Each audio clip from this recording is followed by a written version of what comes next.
ఆచి చికెన్ మసాలా. కాంగ్రెస్ ప్రకటించిన కార్పొరేషన్ పదవుల భర్తీపై సీనియర్ నేత రాజ్యసభ సభ్యురాలు రేణుకా చౌదరి గుర్రుగా ఉన్నారు.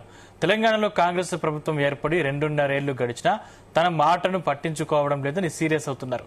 దీంతో చలో గాంధీ భవన్ కు రెడీ అయ్యారు రేణుకా చౌదరి.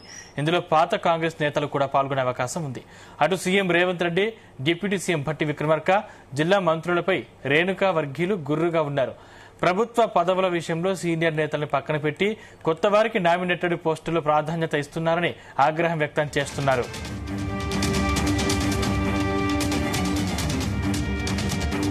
సంబంధించిన మరిన్ని డీటెయిల్స్ మా ప్రతినిధి యాకేష్ అందిస్తారు. యాకేష్. సందీప్, కాంగ్రెస్ పార్టీలో ఖమ్మం అంశం కాకపుట్టిస్తా ఉంది. రాజ్యసభ సభ్యురాలు రేణుకా చౌదరి అనుచరులు అటు నామినేటెడ్ పోస్టులకు వాళ్లకు దక్కకపోయినటువంటి నేపథ్యంలో రేణుకా చౌదరి అటు పార్టీ తీరు మీద, ప్రభుత్వ తీరు మీద కూడా ఆమె అసహనం వ్యక్తం చేస్తున్న పరిస్థితి కనిపిస్తా ఉంది. ఈ నేపథ్యంలోనే ఖమ్మం జిల్లాకు సంబంధించినటువంటి అనేక మంది రేణుకా అనుచరులు కూడా ఇవాళ తెల్లవారుజామున ఖమ్మం ఉమ్మడి జిల్లా నుంచి కూడా బయలుదేరి హైదరాబాద్ కు వెళ్లారు. ప్రధానంగా అటు పార్టీ పదవుల్లో నామినేటెడ్ పోస్టుల్లో ఎక్కడ కూడా రేణుకా వర్గీయులకు అవకాశం కల్పించలేదు. ఎక్కడ కూడా ఆమె అనుచరులకు స్థానాలు కల్పించకపోయినటువంటి క్రమంలో వారంతా కూడా అసహనం ప్రదర్శించారు. ఈ అంశాన్ని అంతా కూడా రేణుకా చౌదరి చాలా సీరియస్ గా తీసుకుంది. ఈ క్రమంలోనే ఇవాళ హైదరాబాద్ కు తరలి వెళ్లినటువంటి రేణుకా వర్గీయులంతా కూడా బంజారాహిల్స్ లోని ఆమె నివాసంలో కూడా రేణుకా తోటి భేటీ అయ్యారు. ఈ భేటీలో తమకు జరిగినటువంటి అవమానాన్ని, తమకు లభించని పదవుల తీరు మీద కూడా రేణుకతోని చర్చించారు. గత కొంతకాలంగా కాంగ్రెస్ పార్టీకి వెన్నుదన్నుగా నిలిచాము. పార్టీ అధికారంలో లేనప్పుడు కూడా ఎంతో సహాయ సహకారాలు, ఆర్థికంగా కూడా పార్టీని ఆదుకున్నటువంటి సమయంలో పార్టీ అధికారంలోకి వచ్చిన తర్వాతకి తమకు ఎలాంటి పదవులు లేకపోవడం పట్ల కూడా ఇవి నేతలంతా కూడా రేణుకా చౌదరి వద్ద మొరబెట్టుకున్నారు. ఈ నేపథ్యంలోనే రేణుకా పిలుపు క్రమంలో వాళ్ళంతా కూడా హైదరాబాద్ కు వెళ్లి ప్రస్తుతం రేణుకా చౌదరితోని భేటీ అయ్యారు. ఈ భేటీలో తమకు జరిగిన అవమానాలను, తమకు జరిగిన నష్టాలను ఆమెతో చర్చించిన అనంతరం మరి కాసేపట్లోనే కూడా వీళ్ళంతా కూడా గాంధీ భవన్ కు వెళ్లే అవకాశం కనిపిస్తా ఉంది. గాంధీ భవన్ వర్గాల నుంచి ఉన్నటువంటి సమాచారం మేరకు రేణుకా వర్గీయులు అంతా కూడా పిసిసి అధ్యక్షుడి తోని భేటీ అయ్యే అవకాశం కనిపిస్తా ఉంది. అందుకు సంబంధించి ఆయన సమయాన్ని కూడా రేణుకా వర్గీయులకు కేటాయించారు. మరి కాసేపట్లలోనే కూడా ఉమ్మడి ఖమ్మం జిల్లా నేతలంతా కూడా అటు పిసిసి అధ్యక్షుడు మహేష్ కుమార్ గౌడ్ తో పాటు కీలక నేతలకు కలవనున్నారు. ఈ భేటీలో ఖమ్మం జిల్లాలో ఉన్నటువంటి తాజా పరిస్థితులను, ఆ పార్టీ పదవుల్లో తమకు దక్కని అంశాలను అన్నింటినీ కూడా పిసిసి అధ్యక్షుడితోని చర్చించే అవకాశం కనిపిస్తా ఉంది. మొత్తానికి మొత్తం రాష్ట్ర వ్యాప్తంగా కూడా కాంగ్రెస్ పార్టీలో ఇటు నామినేటెడ్ పోస్టులు, అటు పార్టీ పదవులకు సంబంధించి పెద్ద ఎత్తున కూడా అసంతృప్తులు రేగుతున్నటువంటి క్రమంలో మొదటగా ఖమ్మం జిల్లా నుంచే ఈ తంతు కార్యక్రమం జరగడం రాజకీయ వర్గాల్లో హాట్ టాపిక్ గా మారింది. రేణుకా చౌదరి గత కొంతకాలంగా ఖమ్మం జిల్లా మీద పట్టు కోల్పోతుందన్న ఒక ప్రచారం సాగుతా ఉంది. 3 మంత్రులు ఖమ్మం జిల్లాలో కీ రోలు పోషిస్తున్నటువంటి నేపథ్యంలో రేణుకా చౌదరి ప్రాబల్యం తగ్గుతుంది. ఆమెకు రాజ్యసభ స్థానం ఇచ్చి ఢిల్లీ వరకే పరిమితం చేశారు. ఆమె అనుచరులుగా పాత కాంగ్రెస్ నేతలంతా కూడా ఆమె వెంట ఉన్నటువంటి పరిస్థితులలో ఎవరికి కూడా పార్టీ పదవుల్లో నామినేటెడ్ పోస్టులు ఎక్కడ కేటాయించలేదు. దీంతో వాళ్ళంతా గరంగా ఉన్నారు. ప్రధానంగా ఖమ్మంలో సుడా చైర్మన్ పదవిని రేణుకా వర్గీయులు ఆశించారు, మరొక పదవిని కూడా ఆశించారు.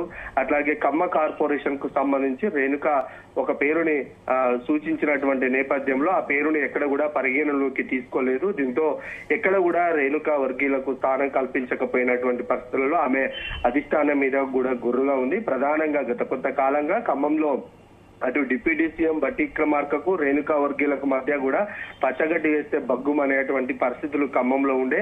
ఇప్పుడు అధికారం వచ్చిన తర్వాతకి అది ఇంకా రెట్టింపైందని చెప్పుకోవచ్చు. దానికి తోడు మరొక 2 మంత్రులు పొంగులేటి శ్రీనివాసరెడ్డి, అటు తుమ్మల నాగేశ్వరరావు అనుచరులకు పదవులు వచ్చినటువంటి క్రమంలో అటు రేణుకా వర్గీయులకు ఎక్కడా పదవులు భరించలేదు. దీంతో 3 మంత్రుల తీరు మీద కూడా ఆమె గుర్రుగా ఉన్నది. దాంతో తనకు జరిగినటువంటి అవమానాలను ఇటు రాష్ట్ర నేతలతో పాటు ఢిల్లీ స్థాయిలో కూడా ఆమెకు పరిచయాలు ఉన్నాయి కనుక అటు ఢిల్లీ స్థాయి నేతల దృష్టికి కూడా ఈ అంశాన్ని రేణుక తీసుకుపోయే అవకాశం ఉంది. ఆ క్రమంలోనే వాళ్ళ భేటీ అవడం కొంత ప్రాధాన్యత సంతరించుకుంది. మిగతా జిల్లాల్లో కూడా ఇదే పరిస్థితి ఉన్నటువంటి క్రమంలో మొదటగా ఖమ్మం జిల్లా నుంచే ఈ ఒరవడి వచ్చింది కనుక ఇంకా మిగతా జిల్లాల నేతలు కూడా తమ అసంతృప్తిని వెలుగక్కే అవకాశం కనిపిస్తా ఉంది. ప్రస్తుతం గాంధీ భవన్ కు మరి కాసేపట్లో కూడా ఖమ్మం ఉమ్మడి జిల్లా నేతలు చేరుకున్నటువంటి పరిస్థితి కనిపిస్తా ఉంది. అసలు ఏం చేయబోతున్నారు అంటే మొదటగా చెలో గాంధీ భవన్ కు పిలుపునిచ్చారు. నేరుగా ఖమ్మం నుంచే గాంధీ భవన్ కి వెళ్తామని ముందు సమాచారం ఇచ్చారు.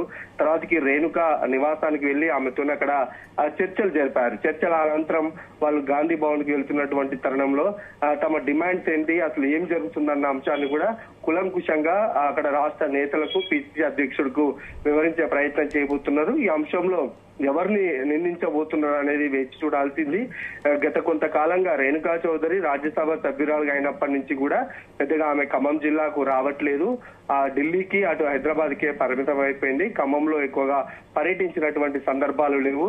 అందుకే ఆమెకు ప్రాధాన్యత తగ్గించారా లేదంటే ఇంకా నామినేటెడ్ పోస్టులకు అవకాశాలు ఉన్నాయి కనుక వాళ్ళలో ఏమన్నా సర్దుబాటు చేస్తారా అనేది రేణుకకు అటు పిసిసి నుంచి ఏమన్నా ఆదేశాలు ఇచ్చారా అనేది కూడా తెలియాల్సినటువంటి అవసరం ఉంది. ప్రస్తుతం గాంధీ భవన్ కు మరి కాసేపట్లోనే ఉమ్మడి ఖమ్మం జిల్లా నేతలు చేరుకున్నటువంటి క్రమంలో కొంత అక్కడ కాంగ్రెస్ పార్టీ నేతల్లో అయితే కొంత ఉద్రిక్త పరిస్థితి అయితే కనిపిస్తుంది. రాకేష్, అంటే ఈ వివాదం గత కొంతకాలంగా కొనసాగుతుంది. అంటే పాత కాంగ్రెస్ నాయకులను పట్టించుకోకుండా కొత్త వరకే నామినేట్ పోస్టులు ఇస్తున్నారని చెప్పేసి అప్పటి నుంచి కూడా కాంగ్రెస్ నాయకులు ఆరోపిస్తున్నట్టు పరిస్థితి. ఈ నేపథ్యంలో దాదాపు 2.5 ఏళ్లు దాటింది కాంగ్రెస్ ప్రభుత్వానికి. ఈ నేపథ్యంలో కాంగ్రెస్ పార్టీ ఏ విధంగా రియాక్ట్ అయ్యే అవకాశం ఉంది? కాంగ్రెస్ పార్టీ అధికారంలోకి వచ్చే ముందు కూడా ఎవరైతే పాత కాంగ్రెస్ నేతలు పార్టీ కోసం కష్టపడి ఆర్థికంగా నష్టపోయారో వారికి మాత్రమే అవకాశాలు కల్పిస్తామని ముందు చెప్పింది. అధికారంలోకి వచ్చిన తర్వాత కూడా జిల్లాల వారీగా ఇన్ఛార్జీలను నియమించి ఎవరైతే పార్టీ కోసం కష్టపడ్డారో వారందరినీ గుర్తించే పని చేసింది.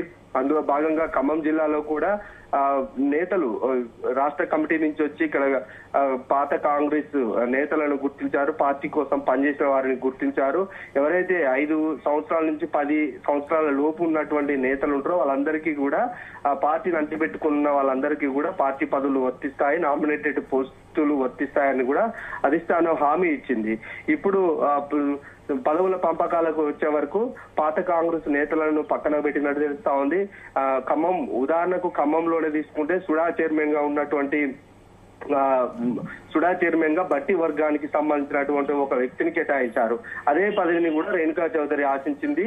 వారు తన వర్గానికే ఇవ్వాలని ఒక పేరు సూచించినప్పటికీ కూడా ఎక్కడా పరిగణలోకి తీసుకోలేదు. అట్లాగే 2-3 పదవులు కూడా కేటాయించి ఖమ్మం జిల్లాకు ఇంకో పదవి, గ్రంథాలయ పదవి వచ్చినటువంటి సమయంలో అది తుమ్మల నాగేశ్వరరావు వర్గీయుడికి వచ్చింది. ఇట్లా తమ మంత్రులు తమ వర్గీయులకే ఇచ్చుకుంటున్నారు తప్ప ఎక్కడ కూడా తన మాట నెగ్గడం లేదు.